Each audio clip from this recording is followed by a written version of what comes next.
Baik, Assalamualaikum dan selamat pagi semua, apa khabar? Alhamdulillah, pagi ini kita akan membawa satu lagi buku untuk kita bicarakan. Dan perbicaraan kita bukanlah untuk membincangkan secara terlalu mendalam, tetapi sebagai satu latar perbincangan berkaitan dengan buku-buku baru yang ada di pasaran. Dan dengan memahami dan juga mengetahui latar tu, maka kita akan dapat membina minat kita tentang buku-buku baru yang ada di pasaran. Baik, hari ini kita akan bincangkan sebuah lagi buku baru. Buku ini memang istimewa. Ini memang satu buku yang memang menjadi minat saya ataupun kecenderungan saya, iaitu buku yang berkaitan dengan kemiskinan. Okay, inilah satu buku yang ditulis oleh Paul Gorski, tajuk Reaching and Teaching Students in Poverty. Jadi isu kemiskinan dan isu pendidikan ini adalah salah satu daripada topik yang paling saya minati, disebabkan oleh banyak faktor. Tentulah salah satu faktor ataupun pengalaman peribadi saya sebagai seorang guru yang pernah berkhidmat di pedalaman, di kawasan yang mempunyai anak-anak daripada keluarga yang miskin. Dan ini memberi saya satu pengalaman yang sangat berharga tentang konsep ataupun berdebat kemiskinan dalam pendidikan. Dan apabila saya sambung belajar pun, beberapa assignment saya ataupun kajian saya banyak berkisar tentang isu-isu kemiskinan dalam sektor pendidikan. Baik, ini adalah sebuah buku yang masih baru. Ini adalah buku edisi yang kedua. Buku edisi pertamanya telah diterbitkan pada tahun 2015 dan kemudian telah dicetak semula buku ini dan diterbitkan pada tahun 2019. Maksudnya ini adalah satu buku yang mendapat sambutan yang baik daripada para pembaca. Baik, buku ini harganya RM125. Saya beli di Amazon dan ada diskaun sekarang ni. Jadi dapat harga yang lebih murah, sekitar 20%. Dan apa yang ada dalam buku ini kalau kita boleh teliti, yang pertama sekali, buku ini setebal 218 muka surat dan mempunyai 11 bab utama. Dan 11 bab itu kalau boleh saya perincikan, yang pertama membincangkan tentang konsep pendidikan dan kemiskinan, beberapa konsep asas tentang sosioekonomi, tentang persekitaran keluarga dan sebagainya. Kemudian membincangkan tentang pengalaman anak-anak miskin, bagaimana mereka melalui proses pendidikan dari perspektif anak-anak, khususnya berkaitan dengan celik huruf dan sebagainya. Kemudian bab yang ketiga membincangkan tentang ketidakselarasan sistem dalam sistem pendidikan dalam menguruskan isu-isu kemiskinan dalam pendidikan, tentang isu awareness, tentang isu bagaimana kita nak mengenal pasti kumpulan miskin, kemudian bagaimana anak-anak miskin ini menunjukkan tanda-tanda awal kepada drop out dan sebagainya. Kemudian bab 4 membincangkan tentang the structural view ataupun pandangan yang berstruktur tentang poverty, kemiskinan dan pendidikan.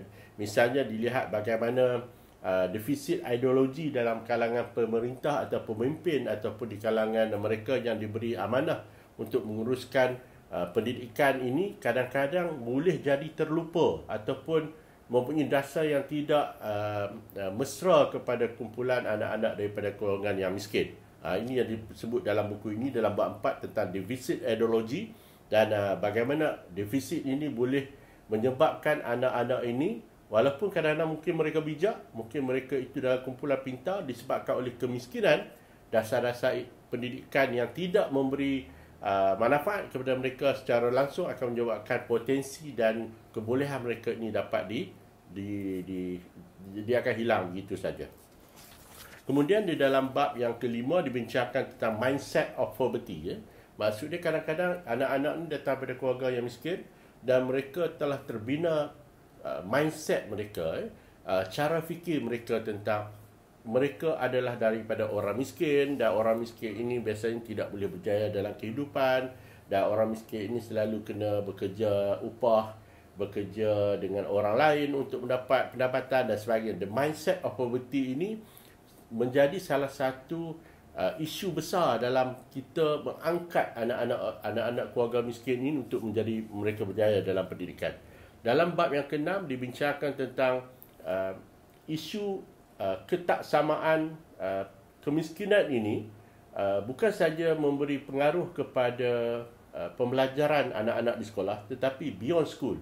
Kadang-kadang ada anak-anak yang di luar sekolah juga mereka berhadapan dengan isu kemiskinan ini, sehingga mereka tidak boleh memberikan prestasi yang terbaik dalam bukan saja kurikulum tetapi juga co-kurikulum dan juga penonjolan bakat individu mereka. Kemudian berkaitan dengan achiever, the achievement and opportunity. Kadang-kadang anak-anak ini ada peningkatan, ada prestasi yang baik, ada peluang, ada potensi, tetapi disebabkan oleh peluangnya itu tidak ada, peluang itu tidak dibuka untuk mereka, akhirnya pencapaian mereka itu akan terpendam dan akhirnya mereka kembali menjadi anak-anak yang tidak dapat ditonjolkan bakat dan kebolehan mereka. Kemudian dalam bab yang ke-8 dibincangkan tentang pengalaman guru-guru yang mengajar anak-anak daripada keluarga miskin. Ini satu yang menarik. Kadang-kadang kita ingat ataupun kita faham semua anak adalah sama. Sebenarnya tidak. Sebenarnya apabila guru-guru mengajar anak-anak orang miskin, anak-anak keluarga miskin, dan mereka mengajar anak-anak daripada keluarga yang lebih kaya ataupun lebih berada, sebenarnya mempunyai pedagogi ataupun kaedah-kaedah yang berbeza. Jadi dalam kita berusaha untuk menjadikan pendidikan itu inklusif, di mana dalam kelas bilik darjah itu ada berbagai jenis pelajar, latar belakang, kaum, etnik dan sebagainya. Kadang-kadang kita juga harus menguasai pedagogi untuk kumpulan pelajar yang miskin.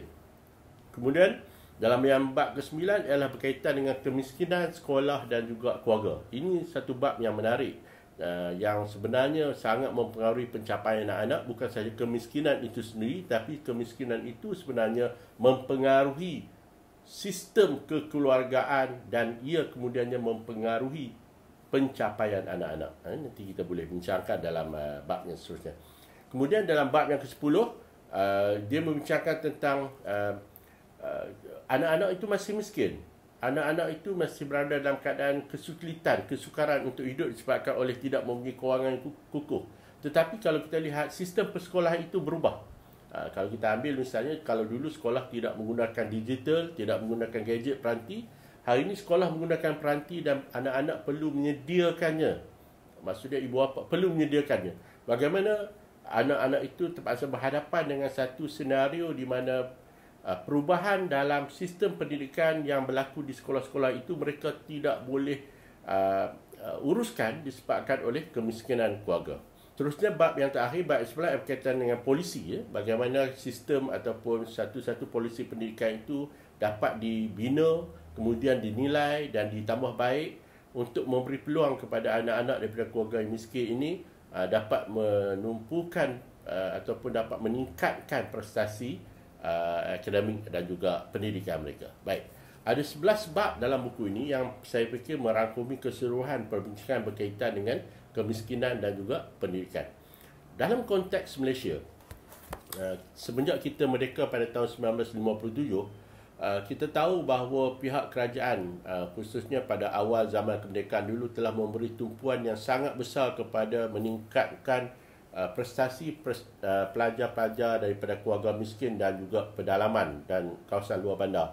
Dan kalau kita lihat, banyak dasar-dasar kerajaan bermula daripada dasar pelajaran Razak 1956, kemudian kita juga dapat melihat dasar pelajaran Rahman Talib 1960, dasar pelajaran kabinet pada tahun 1974, kemudian begitu juga dengan dasar-dasar seterusnya, termasuklah yang terkini dalam Plan Pembangunan Pendidikan Malaysia 2013-2025, kita dapat lihat ada satu ruang di mana isu-isu ataupun agenda kemiskinan ini telah diberi perhatian yang besar oleh dasar-dasar kerajaan. Walau bagaimanapun, kita juga dapati dari segi pelaksanaannya, daripada kita merdeka pada 1957, hinggalah kita berada sekarang, walaupun telah hampir 63 tahun kita merdeka, isu kemiskinan ini masih menjadi isu yang utama dalam cabaran pendidikan negara kita. Kita soal digital teknologi, kita bercakap soal komputer, kita bercakap soal 4IR, kita bercakap soal smart learning, kita bercakap soal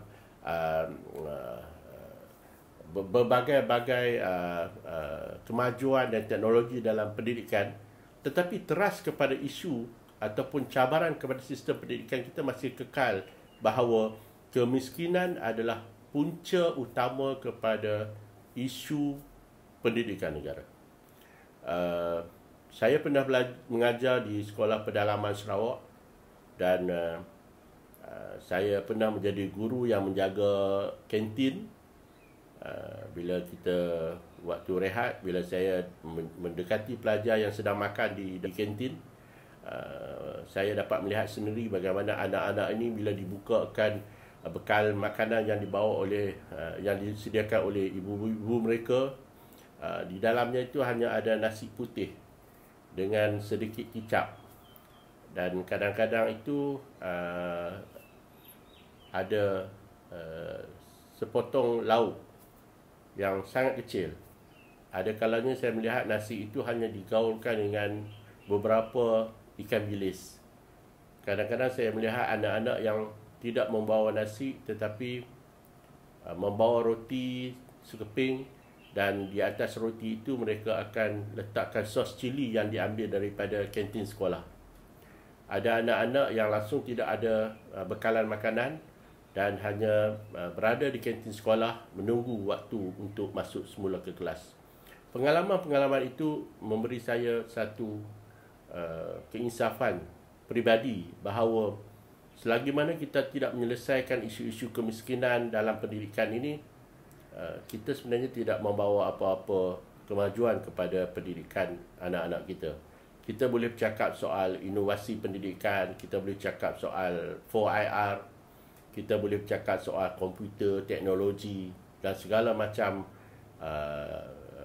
kreativiti dan juga usaha untuk meningkatkan kualiti pendidikan. Tetapi jika kita belum menyelesaikan isu-isu berkaitan dengan anak-anak yang miskin dan mereka tidak dapat belajar dengan sempurna, saya fikir usaha kita itu hanya usaha yang tidak menyeluruh dan dia lebih bersikap terpilih. Ada 4 perkara yang kemiskinan ini memberi pengaruh kepada prestasi anak-anak kita. Kalau kita baca buku-buku, bukan sahaja buku daripada luar negara yang seperti buku ini, tetapi juga buku-buku ataupun tulisan-tulisan yang ditulis oleh ahli akademik dalam negara, kita akan berjumpa perkara ini. Ada 4 perkara utama bagaimana kemiskinan itu boleh memberi pengaruh kepada prestasi anak-anak. Yang pertama ialah latar keluarga. Keluarga yang miskin, biasanya ibu bapa mereka tidak mempunyai kelulusan yang tinggi dan biasanya mereka melakukan pekerjaan seperti upah ataupun tidak mempunyai pekerjaan yang tetap, dan akhirnya apa yang berlaku adalah anak ibu bapa yang tidak mempunyai pendidikan yang tinggi ini kebanyakannya juga tidak mempunyai aspirasi yang tinggi terhadap pendidikan. Kita dapat lihat dan sudah menjadi satu perkara yang kita tahu bahawa ada ramai ibu bapa yang tidak menghantar anak-anak mereka ke sekolah bila mereka dalam keadaan kesempitan wang. Sebab itu mereka tidak ada pilihan lain. Yang keduanya, ada ibu bapa yang lebih suka anak mereka bekerja daripada ke sekolah, kerana dengan bekerja walaupun gajinya RM10, RM20 satu hari, itu adalah satu pendapatan kepada keluarga. Dan anak-anak tu akhirnya tidak bersekolah dan akhirnya terus tercicir daripada pendidikan. Ada anak-anak yang ke sekolah sekadar untuk menyelesaikan perkara-perkara asas sahaja, tetapi ibu bapa tidak memberi satu sokongan yang kuat kepada pembelajaran anak-anak. Ada ibu bapa yang tidak bersedia untuk mengeluarkan perbelanjaan untuk membeli bahan bacaan, menghantar anak-anak ke program-program untuk meningkatkan kemahiran mereka dan sebagainya. Baik, itu yang pertama. Dari segi aspirasinya, ada kemiskinan ini banyak memberi pengaruh dari segi aspirasi latar keluarga. Yang keduanya adalah segi bahasa. Banyak kajian-kajian yang telah dilakukan di luar negara yang menunjukkan bahawa laras bahasa yang digunakan di rumah di kalangan keluarga yang miskin ini, laras bahasanya tidak selari dengan bahasa yang digunakan di sekolah ataupun oleh guru-guru semasa mengajar di dalam bilik darjah. Guru-guru biasanya menggunakan bahasa yang lebih formal, bahasa yang lebih resmi, vocab ataupun perbendaharaan yang lebih banyak. Tetapi anak-anak yang daripada keluarga yang miskin, yang sangat miskin misalnya, mempunyai vocab yang sangat sedikit, komunikasi di rumah yang sangat kurang, dan akhirnya anak-anak ini apabila ke sekolah mereka tidak mempunyai penguasaan vocab ataupun perbendaharaan kata yang banyak. Mereka juga kurang berkomunikasi di sekolah, dan mereka tidak mempunyai keyakinan diri yang besar apabila berhadapan dengan guru-guru, dengan kawan-kawan dan sebagainya di sekolah, sebab penguasaan laras bahasa mereka yang tidak begitu tinggi berbanding dengan apa yang diamalkan di sekolah. Itu kajian yang telah dijalankan misalnya oleh Profesor Epstein. Epstein adalah seorang profesor yang mengkaji tentang laras bahasa dan prestasi akademik. Yang ketiganya adalah berkaitan dengan social class. Ini misalnya ibu bapa yang miskin, yang tidak mempunyai kemampuan, tidak boleh menyediakan peralatan yang secukupnya untuk anak-anak mereka belajar. Misalnya waktu PDPR yang baru-baru ini, kita dapat lihat bagaimana anak-anak daripada keluarga miskin ketinggalan terus daripada PDPR, kerana ibu bapa tidak dapat menyediakan peranti, laptop dan sebagainya, tidak ada akses internet di rumah, dan akhirnya anak-anak ini tertinggalan dan tidak dapat meneruskan pembelajaran mereka hampir setahun akibat sosioekonomi yang rendah. Dan yang keempat sekali, berkaitan dengan pemakanan. Ini isu yang telah ditimbulkan oleh Profesor Diraja almarhum Profesor Diraja Engku Aziz tentang peri pentingnya anak-anak mendapat pemakanan yang seimbang apabila mereka mula bersekolah. Malah sebelum bersekolah pun mesti dapat makanan yang seimbang. Dan bukan sahaja almarhum Profesor Diraja Engku Aziz menyatakan hal ini. Kalau kita mendapat atau membaca misalnya penulisan oleh Profesor Jomo, Profesor J.S. Jomo pun memberi penekanan yang sangat tinggi kepada isu pemakanan yang seimbang kepada anak-anak. Dalam keadaan keluarga yang miskin, keluarga yang tidak mempunyai kewangan yang kukuh, pemakanan yang seimbang adalah satu isu yang sangat besar. Dan sebab itulah kalau kita lihat rancangan makanan tambahan disediakan di sekolah-sekolah semata-mata untuk memastikan bahawa anak-anak ini mendapat makanan yang seimbang, yang sihat, yang dapat membina pertumbuhan ataupun tumbesaran mereka yang lebih baik. Baik, inilah 4 isu yang sering berkait dengan isu kemiskinan. Jadi jika kita dapat menyelesaikan isu kemiskinan dalam konteks pendidikan, kita sebenarnya menyelesaikan 4 isu yang sering menjadi kajian oleh para pengkaji berkaitan dengan kemiskinan dan pendidikan. Yang pertama adalah aspirasi keluarga. Aspirasi keluarga keluarga miskin tidak setinggi aspirasi keluarga daripada golongan yang lebih berada. Yang keduanya dari segi laras bahasa. Yang ketiganya dari segi social class, penyediaan peralatan pembelajaran dan sebagainya, persekitaran rumah yang lebih kondusif untuk pembelajaran dan sebagainya. Dan yang keempat adalah tentang pemakanan. Dan selagi mana isu kemiskinan ini menghantui sistem pendidikan kita, maka selagi itulah apa pun yang kita cakap tentang soal teknologi, inovasi, transformasi pendidikan bertaraf dunia dan sebagainya, itu adalah sesuatu yang walaupun dengarnya baik dan bagus, tetapi kita belum menyelesaikan isu asas dalam masalah pendidikan, iaitu kemiskinan dan pendidikan. Itulah perkara yang sedikit sebanyak sebenarnya telah dibincangkan dalam buku ini dalam konteks yang lebih global. Tapi pada saya di Malaysia ini, isu kemiskinan adalah isu yang sangat kritikal yang harus diberikan perhatian khususnya kepada pelajar-pelajar di kawasan pedalaman dan luar bandar.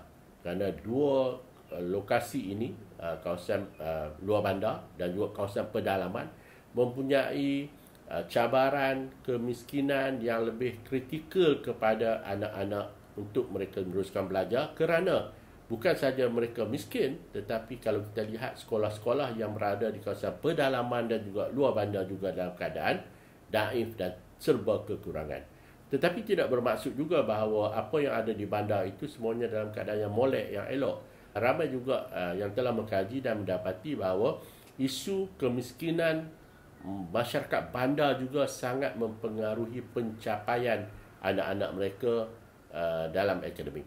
Misalnya kajian terkini yang telah dilakukan oleh UNICEF di Kuala Lumpur misalnya jelas menunjukkan bahawa kerana miskin maka pemakanan yang tidak sihat, kekurangan zat makanan di kalangan anak-anak yang tinggal di kawasan perumahan masyarakat miskin, yang akhirnya menyebabkan prestasi akademik mereka juga tidak begitu memberansangkan dan akhirnya mereka keciciran dan sebagainya. Jadi pada saya KPM khususnya, kerajaan umumnya, para pemimpin, ahli politik harus memberi satu penekanan yang cukup tinggi dalam usaha kita untuk menyelesaikan ataupun mengurangkan isu-isu pendidikan terkait dengan soal kemiskinan ini. Kita telah melakukan banyak perkara sebenarnya, tetapi belum begitu berjaya sepenuhnya. Misalnya untuk menyelesaikan isu kemiskinan dan juga pendidikan, kerajaan telah membina sekolah asrama harian ataupun kita panggil asrama harian di banyak sekolah. Di Malaysia kita terdapat hampir 1496 buah yang dibina khusus untuk membantu anak-anak daripada keluarga miskin. Tetapi jumlah itu tentulah tidak memadai berbanding dengan kumpulan anak-anak keluarga miskin yang jauh lebih besar daripada itu. Maka salah satu cara yang paling baik buat masa ini adalah menambahkan bilangan asrama-asrama harian di mana kita boleh membawa anak-anak daripada kawasan luar bandar, pedalaman, sekolah daif dan sebagainya berada di sekolah-sekolah yang mempunyai asrama harian, dan anak-anak ini mempunyai peluang yang lebih untuk mencapai kepada kualiti pendidikan, dapat pemakanan yang lebih baik, dan juga mereka akan dibimbing sepanjang masa oleh guru-guru mereka yang mempunyai aspirasi pendidikan yang lebih tinggi. Jadi pembinaan asrama-asrama harian ini sepatutnya diperbanyakkan dalam sistem pendidikan kita, kerana ini merupakan salah satu kejayaan besar kita dalam menguruskan isu kemiskinan dalam ruang pendidikan. So, jumpa lagi insya-Allah pada waktu yang lain dengan buku-buku yang lain juga, dan sampai situ saya ucapkan salam hormat. Terima kasih.